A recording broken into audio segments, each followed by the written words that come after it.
Welcome to Next on the Tee with Chris Mascaro, where tour players, legends, and the top instructors in the game share their stories, insights, and playing lessons. Join Chris every week as he talks with the greats of the game. You are the smartest guy I've spoken to on radio or television in my career. And Chris, again, you're knocking out of the park. You're like 8 under par in this interview. If I ever have any research, I'm hiring your tail to be the research man. You're the best. You're a fantastic host and tremendously respected in the golfing community. Yeah, Chris, you do an amazing job, and your listeners are super lucky to have you, and it's always my pleasure. Chris Mascaro is the king of the golf podcast. Don't miss him on Tuesdays. Now, here's your host, Chris Mascaro.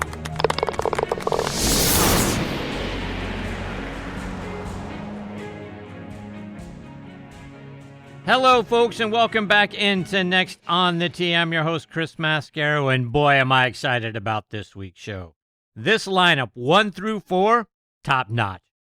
We're going to be breaking down the good, the bad, and the ugly from the U.S. Open. The good with Bryson and how incredibly clutch he came up on 18, plus how lucky he got a lot of times when he was a little loose with the driver, putting it out on that wiregrass, but came out of it most of the time hitting absolutely fantastic second shots. Plus how great it was to see how he interacted with the fans, not only during the final round of a major, by the way, but sticking around for 2.5 hours to sign every autograph afterwards. And obviously the bad and the ugly are how Rory putted on 16 and 18, and to me the ugly part of it was that he didn't stick around to shake Bryson's hand. That really disappointed me about Rory. If you don't want to relive the moments that happened on 16 and 18, you really didn't want to get in front of the media because it hurt too much, I get that. But shake Bryson's hand. Congratulate him. Bryson did that for Xander after he had the heartbreak of losing by a stroke to Xander in the PGA. Rory certainly could have done the same. Made it a good look for the PGA Tour, made it a good look for sportsmanship, but he chose not to do that. And to me, that was the ugly part of the U.S. Open. We're also going to reach back into some golf history and talk with one of the living legends in our game about that. And we're going to look ahead to next year's U.S. Open with a member of Oakmont, which is where it's going to be played next year. So who are we going to do all this with this week? Well, my leadoff hitter is going to be a guy who's got a lot of bat speed, one of the top instructors in our game and the host of the Golf Kingdom TV show, Rob Strano. Batting second is going to be that living legend, and that is Bruce Devlin. Bruce won 8 times on the PGA Tour, had 5 top 10s in U.S. Opens, and in his home country of Australia, he won the Australian Open as an amateur. He won the Australian PGA twice in back-to-back years, so looking forward to getting his insights and memories from being a part of several U.S. Opens. Leading off part 2 of this week's show is going to be one of the all-time great grinders out on tour, a Western Pennsylvania golf legend, and a guy who always tells it like it is when he's a part of the show, and that is Bob Friend Jr. And our cleanup hitter this week is a guy who's become a wonderful part of the show over the last 7 months. He is a 3-time winner out on the PGA Tour, and his name is David Peoples. Peeps has made each segment he has been a part of so much fun for me to be a part of, and I hope for you to listen to. So I've been very thankful for him coming on and being a part of the show. Like I say, tonight's going to be a 3rd time in the last 7 months. So this foursome is sure to make you think, smile, and hopefully walk away with some great insights. But as always, I can't thank all of you enough for tuning in and taking the journey with me again this week. Okay, before I bring Rob Strano into the show, I want to talk about the great people over at the Pittsburgh Brewing Company and Iron City Beer, a company that I have loved my entire life and have been drinking since I was 21 years old, of course. Whether you're a hacker or a scratcher, the secret to a successful day on the links is knowing when it's time to grab an iron, even if that means keeping it in the bag till the 19th hole. If it's been a while since you've reached for Pittsburgh staple beer, it's time to revisit Iron City. Thanks to their incredible new facility in Creighton, the best-tasting Iron City beer ever made is now available at a course near you. Iron City pairs well with any lie and sky and serves as a friendly reminder that there's always next round. Iron City beer, best enjoyed while enjoying life. Now let's talk about golf getaways and buddies trip locations. When you're thinking about that, think about our friends over at the Macklemore, which is a wonderful resort located just south of Chattanooga, Tennessee, high atop Lookout Mountain. It is a casual 2-hour drive from Atlanta, Nashville, and Birmingham. The existing Highlands course is now ranked in the top 100 courses you can play in the U.S. by Golf Digest. The 18th hole is ranked in the top 10 finishing holes in the world. A second course, The Keep, is under construction and will open summer of 2024. The Keep is a Bill Bergen, Reese Jones design and features a 1.5 miles of dramatic cliff edge, with every inch of that edge filled up with a golf hole. A world-class hotel, Cloudland Lookout Mountain Curio Collection by Hilton, will open spring of 2024. Both have incredible views into historic Macklemore Cove, 1,200 feet below. You got to see it to believe it, folks. Stay, dine, and play golf above the clouds at Macklemore. Go online to macklemore.com to book your stay and play package. Now let's talk about the new P790 irons from TaylorMade. From the very beginning, P790 irons have been rooted in clean aesthetics and thoughtful design. However, their true beauty is found beneath the surface. With AI-optimized weighting and speed foam air on the inside, every iron is uniquely designed to perform exactly how you need it to. As striking as they are on the outside, their true beauty lies within. Learn more about the new P790 irons from TaylorMade by checking out their website at TaylorMadeGolf.com. Okay, now back with me is one of the all-time great instructors in our game, the host of the Golf Kingdom TV show and one of my all-time favorite Goombas, and that is Rob Strano. You can watch the Golf Kingdom on Amazon Fire TV, Blab TV, Roku, and the Golf Kingdom YouTube channel. He has been a great friend for several years, and like I say, just one of my favorite paisans, and I couldn't be more honored that he is back with me again this week here on Next on the Tee. Hey, Robbie, how are you, my friend? Hey there, Chris Moscato. It's great. I mean, Chris, you get the Italian thing going. I'm talking Italian wine now. Moscato. There you go. Chris, it's great to be on with you. Excited to be, here talking golf again, and excited that, we're going to take phone calls at 1-888 Chris is super awesome. So for those of you listening, that's 888-237-914-389, 652-315-6531. So we're going to take your calls, and it's talking, and, excited to be in here, and just there's a lot going on in golf. And that's the cool thing. There's always great things going on in golf. Yes, there's always great things going on in our game. And what I never know what's going on is what's going to happen later on in this interview. I just never know how things are going to go and which direction you're going to lead me in. But I'm going to try to start off in control by asking you your thoughts on the U.S. Open and what you saw. I thought it was fun. Pinehurst is a fun golf course. It gives you lots of options. And one of the things I saw was players not availing themselves of all the options out there. And, it was an entertaining event because of what Pinehurst brings. It brings a rolling golf ball back into play. And we don't see that a lot in American events, especially even in majors, where a round object can roll into somewhere. As one of my players said, they call it rolling into the smudge. And we saw that, especially on the fifth hole, the par 5 on the front 9, where anything that was like not center, but just right of center of that green rolled down in the smudge down there on the left. And that brought in lots of numbers. And I was talking with another tour player I coach, and we were talking about 5, and we both kind of agreed and said, why wouldn't the play be lay up in the flat down there, 50, 40, yards from the hole where you could control the ball, and you only bring 2 numbers into play. You bring in birdie or par because you're going to pitch it from there. Whereas if it rolls left down in the trash, you're bringing in 4, 5, 6, 7. A couple guys made triple from down there. And you saw guys get down there. It was a hold your breath moment. And it was just interesting to watch what that rolling golf ball brought into play, especially on 5. Yeah, so you were telling me prior to the show that there were a couple holes that you thought were really pivotal to the golf tournament, particularly in the final round. You mentioned 5. You said 15 was another pivotal hole. You were saying only one player played that hole correctly. Tell us why you feel that way. Not one player, but one player in the last 2 groups, and that was the Frenchman. He played a shot that landed on the front and rolled in there like 4 feet from the hole. Everybody was trying to flight this ball up in there, and I've been there. I've played the hole, and that not under U.S. Open conditions, and definitely not in the final groups. But boy, that just screamed of bring one in there, flighted, let it hit short, let it roll into the middle of the green. there's, the center of the green never moves, it's the saying, especially on a hole like that late in a US Open.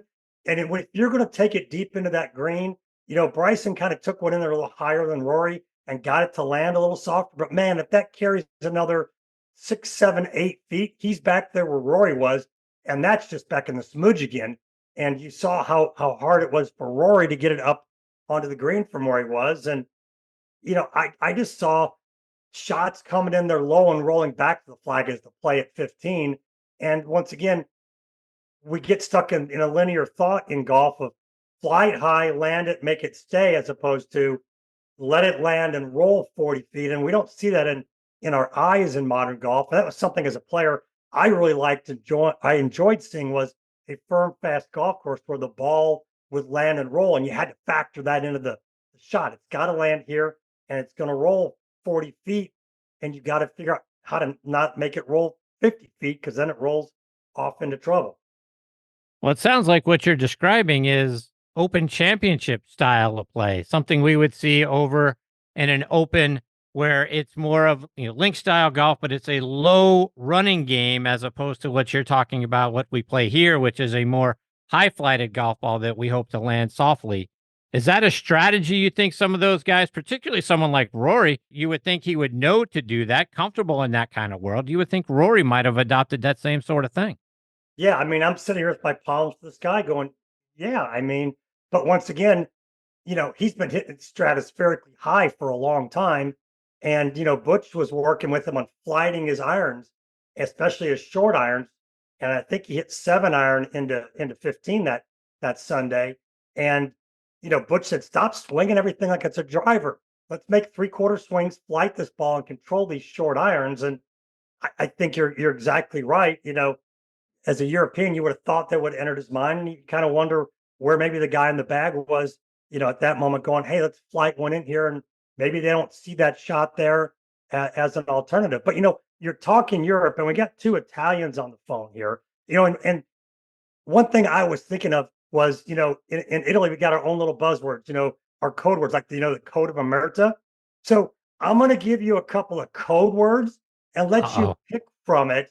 And let's just see where it goes. So I'm going to give you a couple of them here. Okay. So you've got Beyond the Forte, Senza Senso, Verbo, and Impegno. So those are code words for something. Pick one. Senza Senso. Senza Senso. Nonsense is what that means in Italian. Nonsense. So I had a player show up for a lesson the other day, and they said they were listening to a golf podcast, and they heard the guys say this. They said, confidence is more important than skill. And I cocked my head like a puppy. I said, you heard this on a golf podcast? He said, yeah. I go, what kind of nonsense is that? I have confidence that I could land a plane full of people, in a crisis, but I don't know that I have the skill to do it. I've got the confidence I could probably perform a life-saving procedure on you, Chris, if all of a sudden you went over, but I don't know if I have the skill to do it. I can tell you, I've got the skill to shoot a low score, and I've done it when I've had no confidence. So that was an interesting thing I heard out there. I'm like, in golf, we get to hear some stuff that just kind of makes us, cock our heads. And that one was one that made me just kind of cock my head and shake my head. I had to correct, this player and go, no, skill. You've got to have skill to play golf. Confidence doesn't get you anywhere. I've had lots of kids that were as cocky as they could be as junior golfers, and they couldn't win a golf tournament if nobody played. So, you can have all the confidence in the world, but without the skill, you can't get it done. So there's one of our code words. So here's what you got left. Beyond the Forte, Verbo, or Impegno. Verbo. Verbo. Okay. That's verbiage in Italian. Verbiage. So going back to the US Open, did you know Rory's now a verb? I can imagine it. I didn't know that, but tell us how it is. I've had 2 players describe rounds of golf lately, and they said, boy, I played good, but I roried 2 of them coming in. That hurts. Brutal. When you become a verb, I roried 2 of them coming in. And the thing is, as tour players, we'll brush a lot of that off. We don't think like the public where they're devastated by that. He's working with Bob Rotella. They'll figure it out. He'll still be a threat out there, and they'll figure out how to move past the 2 misses coming in. But I thought that was odd that Rory is now a verb out there. I worried 2 coming in. So you've got in our Italian code here, you've got Beyond Forte and you've got Impegno. Beyond Forte. Beyond Forte. Okay, Beyond Forte is strong blonde in Italian.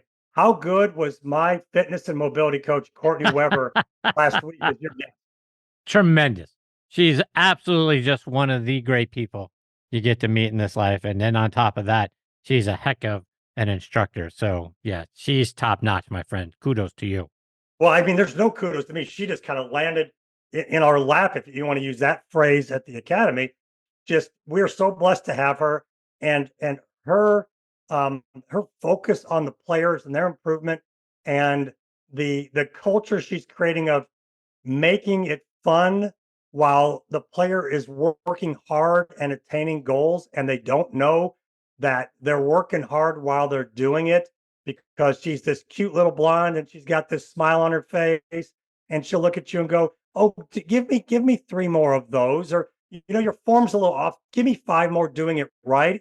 And you're gassed and you don't know it, but you look at her and go, "Oh, okay, anything you want, Courtney. I'll give you, how about if I give you a bonus? I'll give you 7 more, and her knowledge base is so impressive.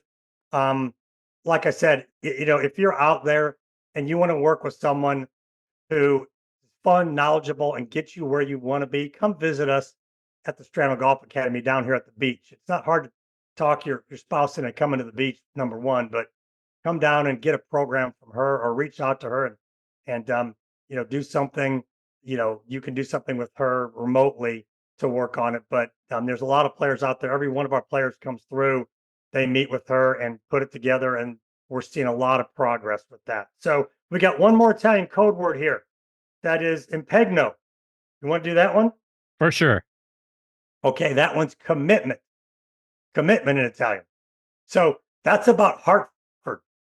So on 18, you had the protesters the other day, and there were 2 levels of commitment demonstrated on the 18th green.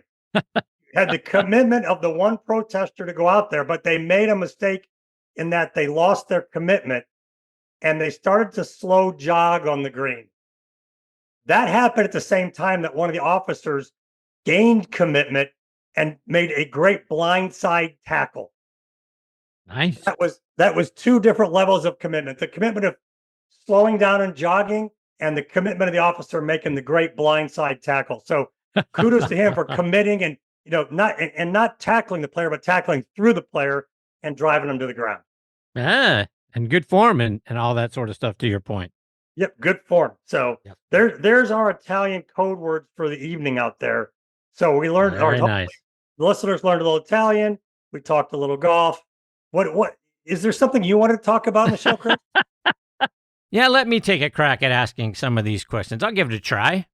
I want to go back to what you said a minute ago, though, Rob. Yeah, go. That skill and confidence thing. Because, as you mentioned, Rory's working with Dr. Bob Rotella, but those things leave a scar. I mean, we've seen it time and time again, where those things kind of creep back into the mind. And I know he'll be doing a lot of, coaching through that sort of thing and how to deal with it and how to move past it. But the next time he's over a 2 or 3 footer in a crucial situation, not allowing that to creep back in and to have that doubt and to lose the confidence that I can make these things with regularity. Roy certainly has the skill to make it. Now the confidence is going to come into play. In your past, and with the students that you're working with, how do you teach them to put that in the rear view and not see it again? That's a great question. It's actually, surprisingly, a fairly easy answer is this. Because I get asked a lot, how did you ever hit a golf shot, with people watching you, whether it's 1,000 or at the US Open, it's everybody. And, you've got Bruce Devlin coming in, you got Peoples, you got Bob Friend, you got 3 more players coming in behind me, you got 4 players on tonight. I just don't have a last name that involves people. You've got Peoples, you've got Friend, and you've got Devlin. So I just say my last name's Strano. But the way to do it is you stay in your process. So you develop a process, we use routine as the buzzword, but as players, it's a process you go through. So every shot has a process. You get in your process. I tell my players, you then get in your hallway from there, and there's nothing outside of your hallway. You're in your process. You're in your hallway between you and where you want the ball to fly, where you want it to roll, the hole you want it to go into, and you stay in that process. And Brad Faxon pointed it out right away. He said Rory got a little long in his process over the ball on the putt on 16. And I kind of, after he said it, I went, oh yeah, he did. Wow, I didn't catch that. But Brad's got more work with Rory under his belt than a lot of guys on his putting. So that was a quick catch by Fax. So he got outside of his process window, got out of his timing window, and they'll work on that and clean it up. And when you do that, I always say the longer you stand there, your mind doesn't get quieter and you don't get less tense. So you figure out what your timing is, your process is, you get in there and you execute it. And then that allows nothing else to float in there. So give me your thoughts on what you saw from Bryson DeChambeau, not only going out and winning that golf tournament, but what we've seen from him from a personality transformation perspective. He's essentially gone from a guy that a lot of people really didn't like to a guy now who people are saying is the people's champion and they're rooting for him. Yeah, it's been interesting to watch because if you remember the Rocket Mortgages this week, it was no less than maybe 2 years ago at Rocket or 3 that he just ripped a cameraman. He was a jerk to somebody else. And that was like you said in the window where, you had the Brooks Koepka thing going on with him and he wasn't well liked. So, I don't know Bryson. I've not been around him hardly at all. And so I reserve those opinions until I know the person or have been around them. I don't know if he's putting on an act thanks to his PR guys. And they said, look, you need to do this, and it's genuine. I personally don't know. I like to give people the benefit of the doubt and say, my fingers crossed. I hope this is genuine because I love as a player what I see. I like, you've got a platform as a player. You have the opportunity to be influential and touch lives and be a positive choice. And, my son said something brilliant to me one time, like last year. He said, Dad, do you realize most people that you meet in life, you'll only interact with for a few seconds? I said, wow. I said, you're right. He goes, and in those few seconds, you can either leave a positive memory or a negative memory. And I went, boy, do I love my kid right now. That's awesome. To hear him say that, my own boy, to go, you've got a choice in the 30 seconds you interact with most people to be a positive influence on their life to where they walk away going, I like that guy, or a negative influence. So my fingers crossed that what we're seeing is authentic out of him and not just his PR team and his group around him going, hey, let's act more personable. I hope he's actually doing it because that's his heart. Do you think his growing popularity, plus the fact that Liv has several recent major winners playing on that tour now? We talk about Bryson. We talked about Brooks Koepka. We mentioned John Rahm. There's also Cam Smith. In fact, since 2020, guys playing on the Liv Tour have won 7 of the 18 majors played to this point. Do you think that has had an impact on the deal getting done between the Tour and the PIF? Because it feels like the longer this goes, the more leverage our Mayan has. That's a good question and one that is uncertain. I think personally, and you and I have talked about this whole thing's a bowl of spaghetti. It is a mess. The noodles are all twisted and tied in there. Continuing with our Italian theme, it's untangling a bowl of noodles. And I think, like you said, the longer it goes, the more tangled it gets. And I just don't see it going either way. I just wish the beginning, the PGA Tour, like I've said, would have just said, look, we're going to do our thing. We run golf tournaments in America. We're going to do what we do for our charities and for the players and for the fans. And all we're going to do is conduct great golf events in America and let whatever else go on. And if players want to chase the money, go over there, go right ahead. And I just wish we would have just stayed true to that and not made such a us versus them and all this with that. I don't see it, to answer your question, right? Go back around to it. I don't see it straightening out anytime soon, Chris. Robbie, speaking of players that are on fire, we're seeing that from Scottie Scheffler so far this season. It's almost unprecedented. He's got 6 wins this season. People are talking about it being Tiger-esque when actually only one other player since 1960 has had 6 wins prior to July 1st, and that's Arnold Palmer. Mr. Palmer did it in 1960 and 62. So the run he's on is unprecedented in our lifetimes. And plus, I feel like it's a little underappreciated because if Tiger was out there doing this, everyone would be losing their minds. I don't know. Am I missing it, Rob? Or is there something else? Is this something else that the PGA Tour isn't doing really well, which is promoting what a great season Scottie Scheffler's having? And it's been fun. It's been so fun to watch him do it. The guy is obviously a great player. He's got all the tools, and it's exciting to see someone go on a run like this. And I just saw a headline in the news today about does golf need or who's the next golf superstar or golf needs a superstar. And I'm going, is anybody watching what Scheffler's doing? I mean, Right? wow, great guy on a great run. He's won on all different flavors of courses. He's won at Memorial where it was 8 under, and he just won on a track meet at Hartford. So, he's winning everywhere. I love the fact that, he joins the elite group with Mr. Palmer now, and you've got Mr. Devlin coming in next. And I don't remember when exactly Bruce joined the tour. I'm not sure. He may have been in there in that 60 to 62 run with Mr. Palmer, but obviously he played with them. So his insights in Mr. Palmer doing it and now being able to watch Scottie do it will be interesting to hear. But it's fun to see a guy catch fire in the game of golf because it's so hard to do. It's so hard to win. A lot of times things have got to fall your way, and a lot of times it's hard to take control of it with both hands and close it out.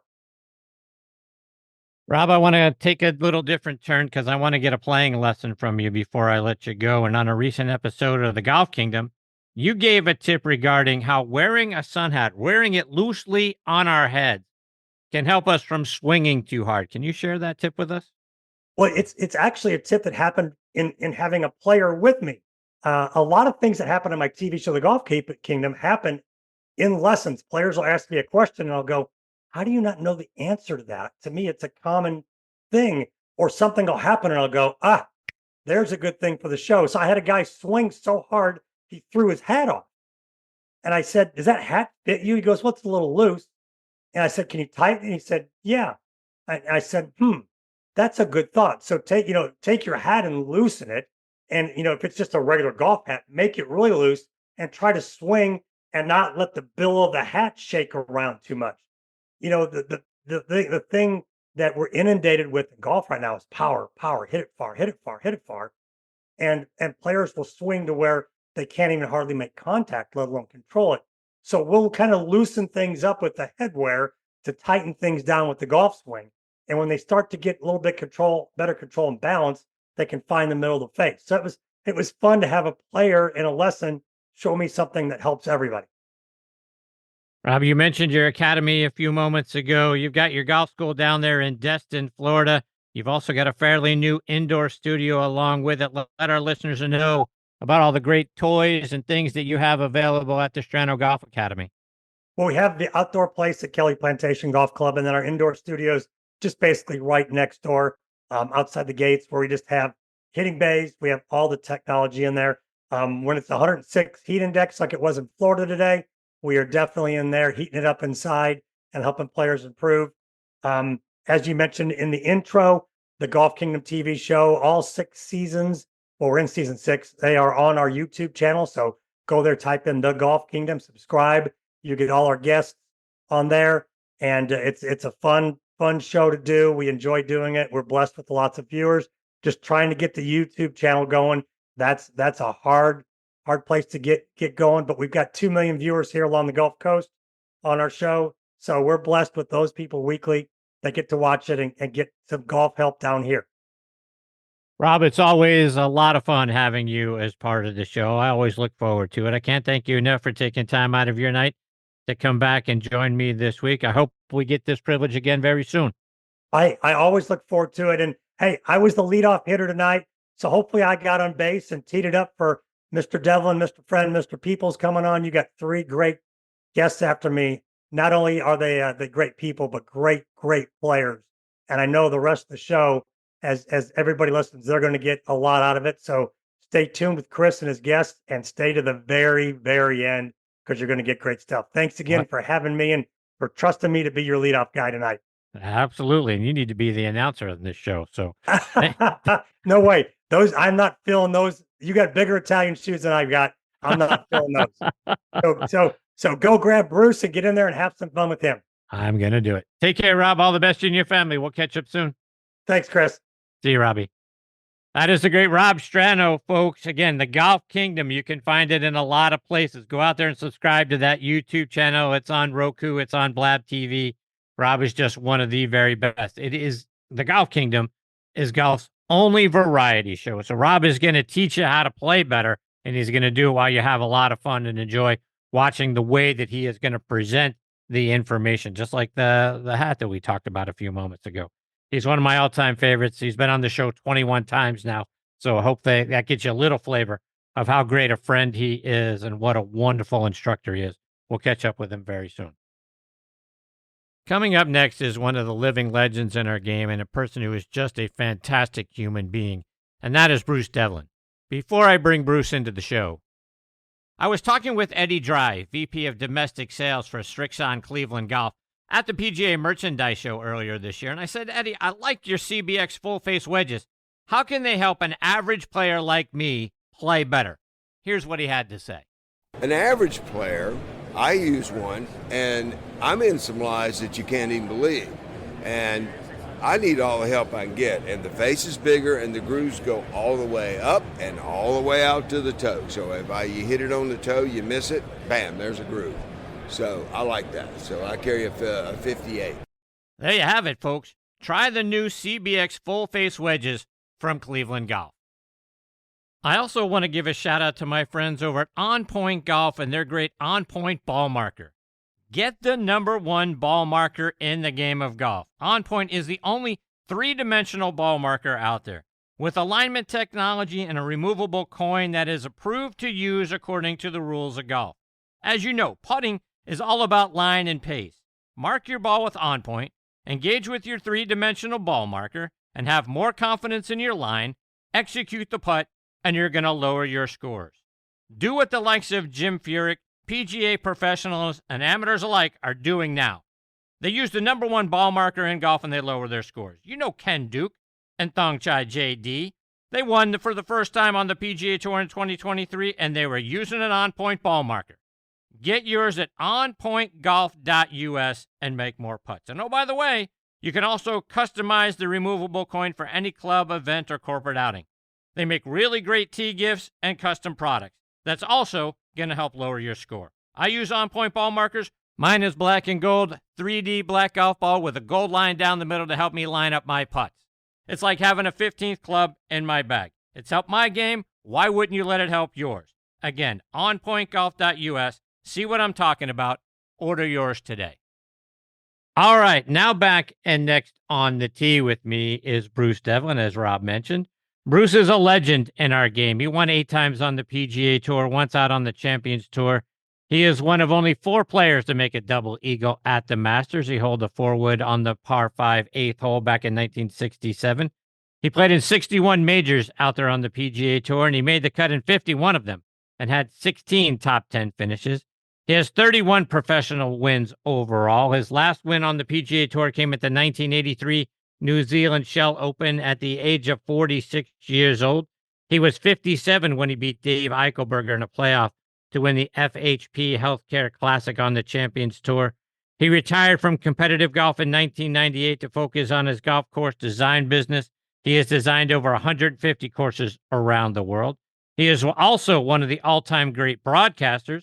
He worked for NBC and ESPN, and I am beyond thrilled I get to have him back with me again this week here on Next on the Tee. Hey, Bruce, how are you, my friend? I'm doing fine. Thanks, Chris. Glad to be with you. I'm certainly glad to have you. Bruce, I want to start our time off tonight, just like I did with Rob in the first segment. Get your thoughts on the U.S. Open. It was a heck of a final round What'd you think about what you saw? Oh, I tell you what, it tested them, didn't it? Yes. The old upside down saucer greens really, really tested the guys whether they had the ability to hit that nice, high, soft little cut. And we seen a lot of work around the green for sure for all 4 days. Anyhow, it ended up pretty nice. It was a great tournament, and I, you have to give DeChambeau credit for winning. Of course, Rory, of course, has got to be extremely disappointed, but that's the way it goes. Yeah, I was talking to Rob about the disappointment part and how to come back from that. What are your thoughts? How does Rory, and I know like he was talking about there, he's doing some great work with Dr. Bob Rotella and trying to figure out all of that. But you played in a number of these events. You were in several US Opens. I believe you played in 10 of those things. Yeah. Talk about what it's like. I mean, how do you put something like that when you've missed a couple of short putts that cost you an opportunity to win? How do you put that in the rear view mirror and not let it bother you going forward?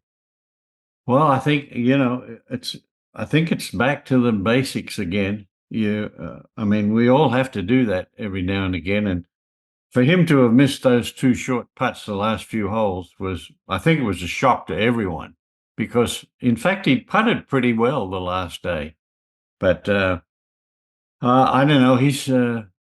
I think he's strong enough to be able to survive the whole thing. I wouldn't be surprised if he wasn't right back there again at the Open. You had 5 top 10s in a US Open. Was it always the hardest event, the hardest course setup that you guys had to deal with even back in the 60s and 70s? Yeah, probably. Of course, some of the golf courses in Scotland were a little difficult as well, but most of the US Open golf courses really tested you. I mean, the first thing obviously was to put the ball in the fairway, because if you couldn't drive it in the fairway, there's no way you could even compete.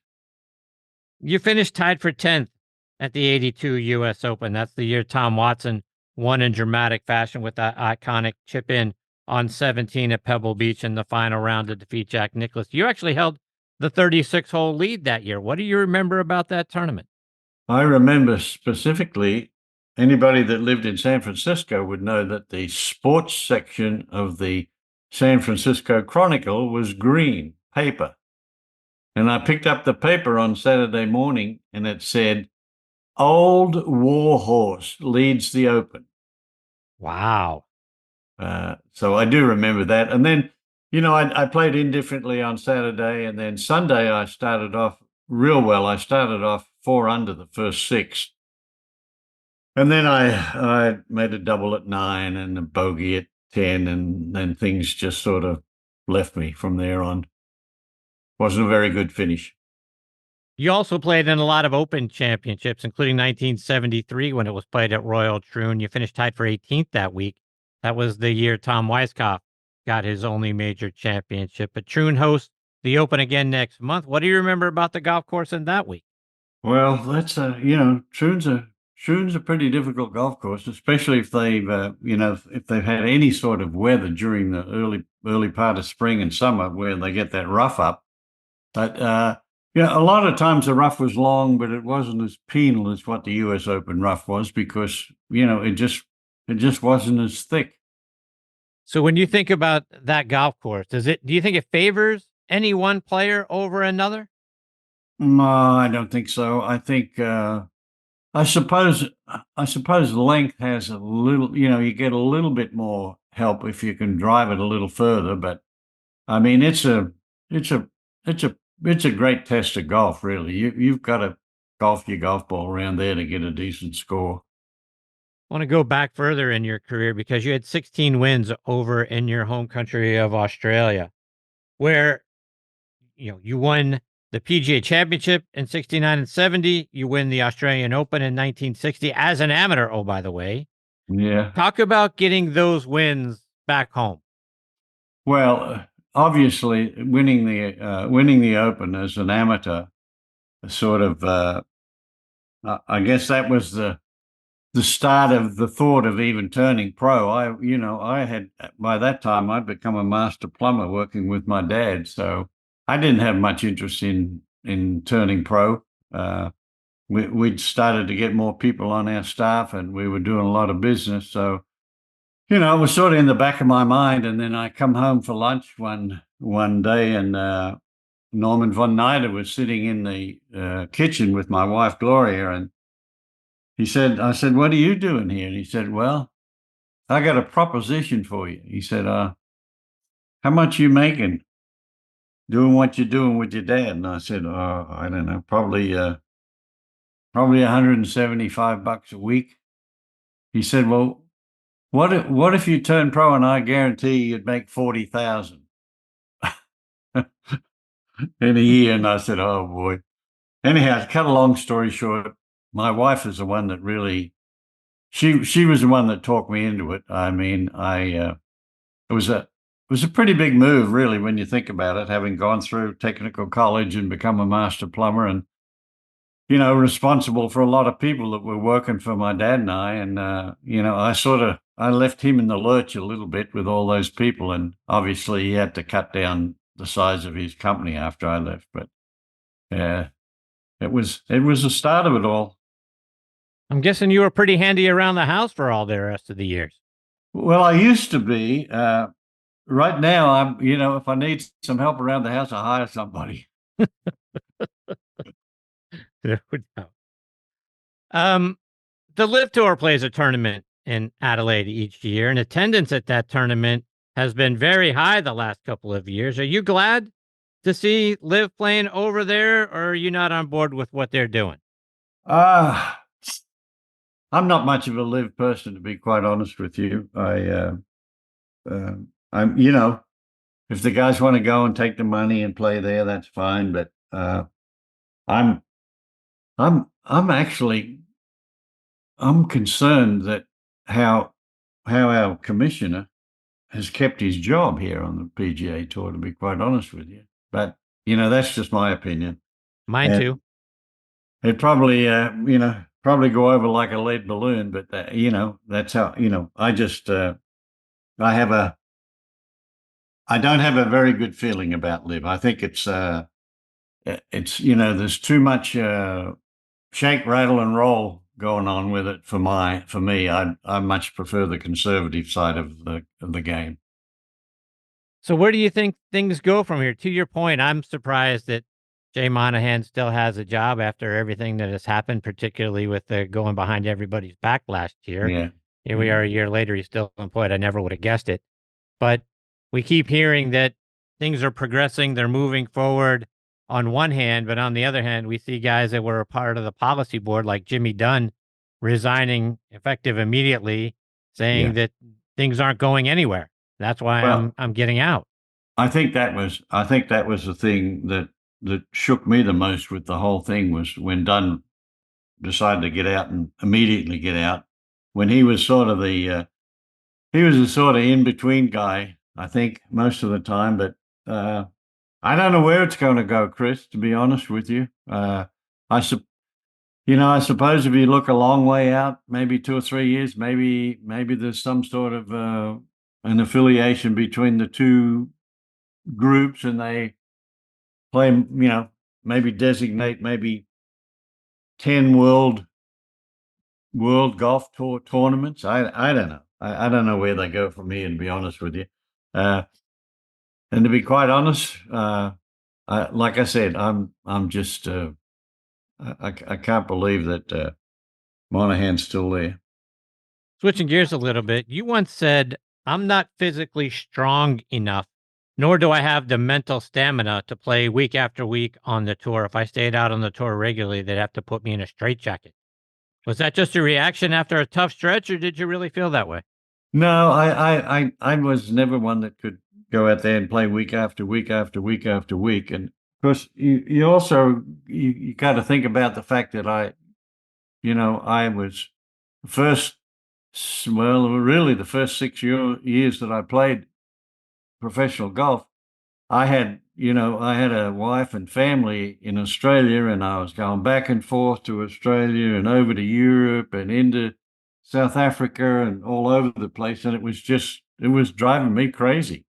And, all that travel, and then I could probably go for maybe 4 weeks in a row. That was a bit for me. That was about the end of it. You might have caught Rob Strano and I talking in the first segment about the run that Scottie Scheffler's on. He's the first player since Arnold Palmer in 1962 to get 6 wins prior to July 1st. Actually, Mr. Palmer did it twice. He did it in 60 and 62, and now Scheffler has done it. Your thoughts on what you're seeing from Scottie Scheffler and this run that he has been on so far this season? I think it's quite remarkable, as a matter of fact. I don't care when it is that you win 6 tournaments, before the end of June, but I'm amazed at him. As Ron said, when you win on all the different golf courses that he's been able to win on, that just tells you that he's one hell of a player. And if he putts good, it's likely he may win another 5 or 6 times before the year's over. Bruce, after your playing career, you were one of the very best broadcasters, in my opinion, that's ever done the game of golf. You were outstanding once you joined the telecast in the 70s and the 80s. What made you give that a try? Oh, I missed the cut in New York one year, and I forget, I think it was Turner Broadcasting System that was doing the tournament there, and the executive director of the tournament, of the TV show, said to me, "Hey, you want to come up to the booth over the weekend?" And I said, "Oh, I've never done that. I wouldn't know what to do." He said, "Well, you're a golfer, you know the guys you're playing with, and you got an idea of what clubs they're going to be using from where." He said, "Just come up and try it out." And that's how it all started. And then I guess late 77, I got a call from NBC, and they wanted to hire me to be, actually, I was the first guy to walk and talk. We did that at Tucson in 1978. And then, of course, I went from there and ended up in the booth with a lot of different guys. You also do a wonderful podcast now. It's called For the Good of the Game. You and Mike Gonzalez, you guys have a fantastic show. I was listening. You recently had 2004 Open champion Todd Hamilton on. Yes, we did. Talk about your conversation with Todd. He's a guy that I don't think gets very much credit for what he was able to achieve. No, he achieved a lot, really. His PGA Tour obviously wasn't what you would think it would be. But the problem is he played all over the world for about 10 years prior to even getting on the tour, and I'm not sure. I think he had like 15 or 16 wins. He's a real nice guy, and I wish he'd have got his card earlier, because I know he'd have won more if he'd have gone out on the tour a little bit earlier. Following your playing career, you got into the golf course design business, and you've designed over 150 golf courses worldwide. Talk about some of your favorite designs. I suppose, it's always nice to build one back where you were born. So Gold Creek in Canberra, Australia, is probably one of my favorites. We've held an Australian PGA Championship there. Then I built a golf course in Scotland, at St Andrews. Obviously, you don't hear much about anybody's golf course at St Andrews, but I built a golf course alongside Sam Torrance at the resort hotel there. And then I think my all-time favorite's probably Secession down in Beaufort, South Carolina, where I still have I have a golf tournament there each year, and we have 2 divisions, and under 50 guys have got to have a combined handicap under 5, and the over 50 guys have got to have a combined handicap under 9. So we've got some pretty good players there. It's been fun. I started it originally in Houston back in 1977, and then about 14 or 15 years ago, we decided to form a Devlin Foundation and try to raise money for junior golf. And this year, we're not making the money that some of these people do, but we support all of the junior golf programs around the country that we can, try to do it specifically for individual things that they want, whether it be a ball picking machine or a tractor or air conditioning in their office, whatever. So it's been fun. Been fun doing it, and had a lot of help from my family. It's been something that we've all enjoyed. That's fantastic. Bruce, one more before I let you go. And just simply, if you had one round of golf to play, where would you go play it? Oh, I suppose if I only had one to play, I'd go play where they're going to drop my ashes. It's a session. Is that right? Is that where you want? I tell my wife when I die, I want her to spread my ashes over at Augusta National because that's my favorite place on the planet. Yeah, it's a favorite place of mine too. But yeah, I'll be joining the Dolphins off the championship tee at number 3. That's wonderful.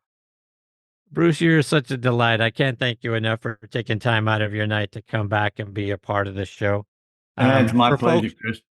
For folks that want to stay up to date with you, and especially up to date with your podcast, tell them how they can hear you and where they can find it.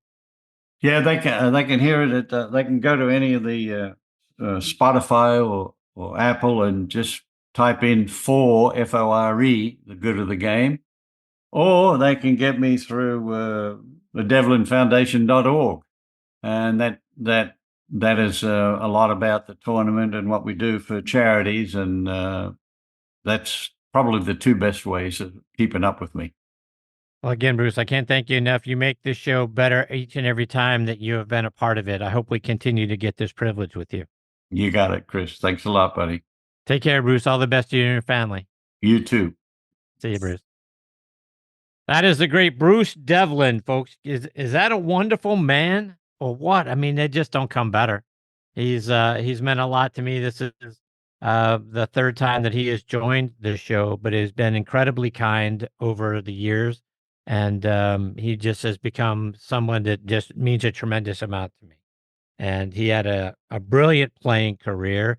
I sincerely, if you've not seen him do a broadcast, I strongly urge you to go out on YouTube and take a look at some of the broadcasts from the 70s and the 80s when he was a part of it, because he was second to none out there. Always enjoyed listening to him. And his podcast is fantastic as well. He and Mike Gonzalez, again, for the good of the game. You can go out there and listen to it. Find it just about anywhere you'll get your podcast content. And they are trying to get every living legend to come back, every certain major champion to come and be a part of the show. And they are doing a great job getting those folks on and getting the stories from those folks' experiences. So go out there and check it out, and we'll get Bruce back on the show hopefully pretty soon. All right, my friends, it is time for me to put a bow on part 1 of this week's Next on the Tee episode. My sincere thanks to Rob Strano and Bruce Devlin for being a wonderful part of it. Please come back and tune in to part 2 featuring Bob Friend Jr., a guy who has been a wonderful part of this show going all the way back to 2013 in episode 3, and now we're on well past 800 episodes. So Bob has been a great friend for a long time. So many great stories. Looking forward to having him give us his thoughts on the U.S. Open and a whole lot more. And a guy who's become a new fast friend, David Peoples. This will be his 3rd appearance. He's become a really integral part of the show and a really important person to me since he made his first appearance back in December. So I'm excited to have Bob and David as part of part 2 of this week's show, and very thankful for Rob and Bruce and everything they did for part 1 and making it so much fun. Folks, until next time, hit 'em straight, my friends.